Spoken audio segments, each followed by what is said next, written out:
ಸ್ವಲ್ಪ ಬೇಗ ಕಳಿಸಿ. ಈಗ ಧ್ವಜಕ್ಕೆ ಹಾಗೂ ಅತಿಥಿಗಳಿಗೆ ವಂದನೆಯನ್ನ ಸಲ್ಲಿಸ್ತಾ ಇರುವಂತಹ ತಂಡ ಕೇಂಬ್ರಿಡ್ಜ್ NCC ತಂಡ.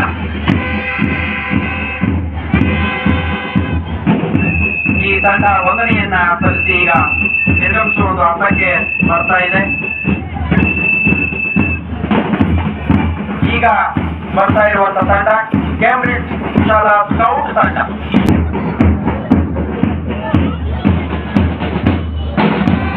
ಹಾಗೆ ಕಸ್ತೂರಿಬಾ ಶಾಲಾ ಸ್ಕೌಟ್ ತಂಡ ಈಗ ಧ್ವಜಕ್ಕೆ ಹಾಗೂ ಅತಿಥಿಗಳಿಗೆ ವಂದನೆಯನ್ನ ಸಲ್ಲಿಸಲು ಆಗಮಿಸ್ತಾ ಇದೆ. ಹಾಗೆ ಕಸ್ತೂರಿಬಾ ಶಾಲಾ ಹೆಣ್ಣು ಮಕ್ಕಳ ಸೇವಾದಳದ ತಂಡ ವಂದನೆಯನ್ನು ಸಲ್ಲಿಸಲು ಆಗಮಿಸ್ತಾ ಇದೆ.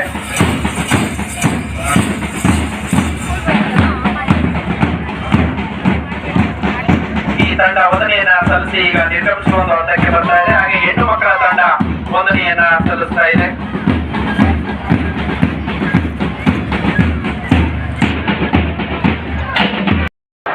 ಸಮಾನತೆಯನ್ನು ದೊರೆಯುವಂತೆ ಮಾಡುವುದಕ್ಕಾಗಿ ವ್ಯಕ್ತಿ ಗೌರವ, ದೇಶದ ಏಕತೆ ಮತ್ತು ಸಮಗ್ರತೆಗಾಗಿ ಎಲ್ಲರಲ್ಲಿ ಭ್ರಾತೃತ್ವವನ್ನ ಭಾವನೆಯನ್ನ ಮೂಡಿಸುವುದಕ್ಕೆ ದೃಢ ಸಂಕಲ್ಪ ಮಾಡಿ ನಮ್ಮ ಸಂವಿಧಾನ ಸಭೆಯಲ್ಲಿ 1949ನೇ ಇಸವಿಯ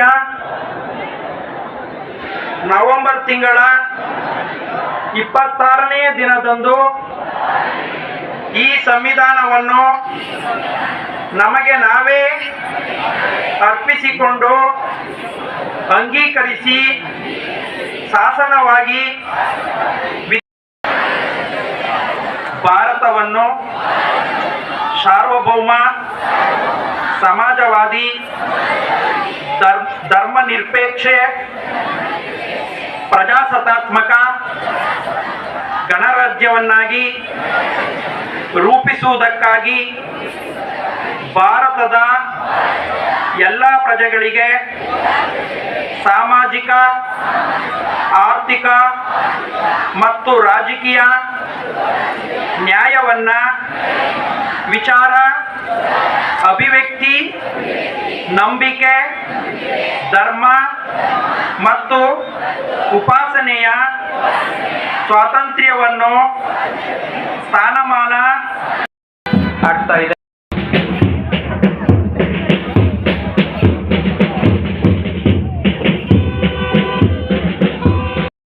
ರಾಷ್ಟ್ರೀಯ ಹಬ್ಬಗಳ ಆಚರಣಾ ಸಮಿತಿಯ ಪರವಾಗಿ ಧನ್ಯವಾದಗಳನ್ನು ನಾನು ಅರ್ಪಿಸ್ತಾ ಇದ್ದೇನೆ.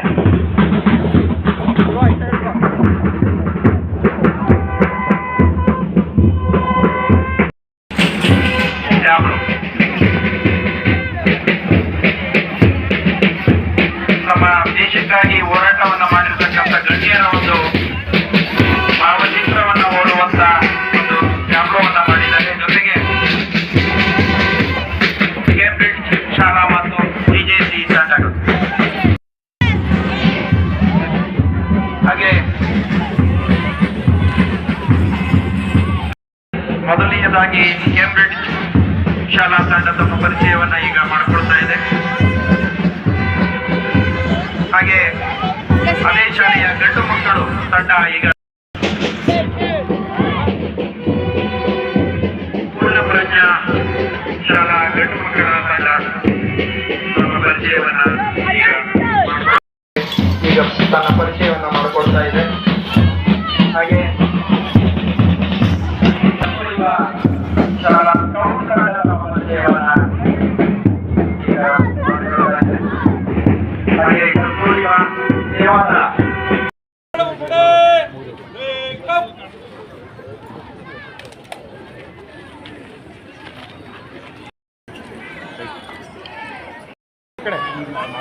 ಹೌದು, ಪಟ್ ಅಂತ ಆಗ್ಬಿಟ್ರಲ್ಲ. ಗಾಂಧೀಜಿಯವರು ಹಾಗೂ ಡಾಕ್ಟರ್ BR ಅಂಬೇಡ್ಕರ್ ಅವರ ಭಾವಚಿತ್ರಕ್ಕೆ ಪುಷ್ಪಾರ್ಚನೆಯನ್ನ ಈಗ ಮಾಡ್ತಾ ಇದ್ದಾರೆ. ನಮ್ಮ ಕ್ಷೇತ್ರದ ಜನಪ್ರಿಯ